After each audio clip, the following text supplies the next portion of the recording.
আসসালামু আলাইকুম। খেলা জগতের সব ইম্পর্টেন্ট খবরগুলো নিয়ে আমি সোহেল আছি আপনাদের সাথে। আশা করি পুরো ভিডিও জুড়ে আপনারাও থাকবেন আমার সাথে। চলে যাই মূল খবরে। জন্মদিনে মেসি জার্সি উপহার চাইলেন পাগলা ভক্ত। চ্যাম্পিয়ন্স লিগের ম্যাচে মেসি ম্যাজিকে ম্যান ইউকে হারিয়েছে বার্সেলোনা।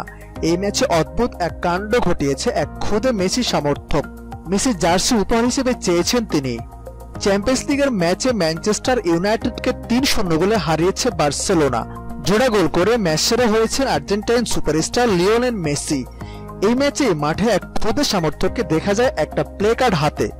প্লে কার্ডটিতে লেখা ছিল, এলিয়েনদের কাছে ফিরে যাওয়ার আগে আমি কি তোমার জার্সিটা পেতে পারি, যদিও আজ আমার ৮ম জন্মদিন। এদিকে বিশ্বকাপ বাছাইয়ের শুরুতে লাওসকে প্রতিপক্ষ পেল বাংলাদেশ। ২০২২ সালে কাতার বিশ্বকাপ বাছাই পর্বে চেনা প্রতিপক্ষ পেল বাংলাদেশ।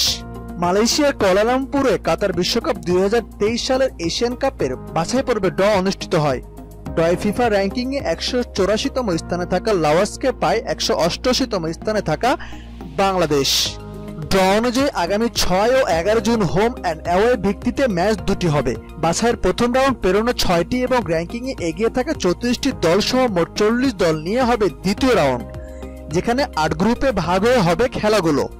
প্রথম রাউন্ডে জয় তাই বাংলাদেশের জন্য খুবই গুরুত্বপূর্ণ। এই রাউন্ডে জিতলে পরের রাউন্ডে হোম অ্যান্ড অ্যাওয়ে ভিত্তিতে ৮টি ম্যাচ খেলার সুযোগ পাবে টিম বাংলাদেশ। সর্বশেষ ২ দেখায় লাওসের বিপক্ষে অবশ্য বাংলাদেশের প্রাপ্তি বেশি। ২০১৮ সালে মার্চে লাওসের বিপক্ষে ২-২ গোলে ড্র করেছিল বাংলাদেশ। ওই বছরের অক্টোবরে বঙ্গবন্ধু গোল্ড কাপে সিলেট জেলা স্টেডিয়ামে তাদেরকে ১-০ গোলে হারিয়েছিল বাংলাদেশ। গত ২ ম্যাচ থেকে অনুপ্রেরণা নিয়ে বাংলাদেশ কোচ জিমি ডেও জানিয়েছেন বাছাইয়ে ভালো করার আশা। তিনি বলছেন, আমি মনে করি এটা ভালো ড্র, কেননা আমরা তাদের বিপক্ষে আগেও খেলেছি, তো তাদের সম্পর্কে আমরা জানি। ছেলেরা তাদের মাঠেও খেলেছে, ফলে তারা লাওসের কন্ডিশন সম্পর্কে জানে। তবে ম্যাচগুলো এখনো কঠিন, কেননা তাদের বিপক্ষে ২ ম্যাচে খুবই প্রতিদ্বন্দ্বিতাপূর্ণ ছিল। তবে আশা করি সিলেটে পাওয়া ফলের পুনরাবৃত্তি করতে পারবো আমরা। খেলা জগতের সব ইম্পর্টেন্ট খবরগুলো পেতে আমাদের চ্যানেলটি সাবস্ক্রাইব করে পাশে থাকা বেল আইকনটি বাজিয়ে দিন। ধন্যবাদ।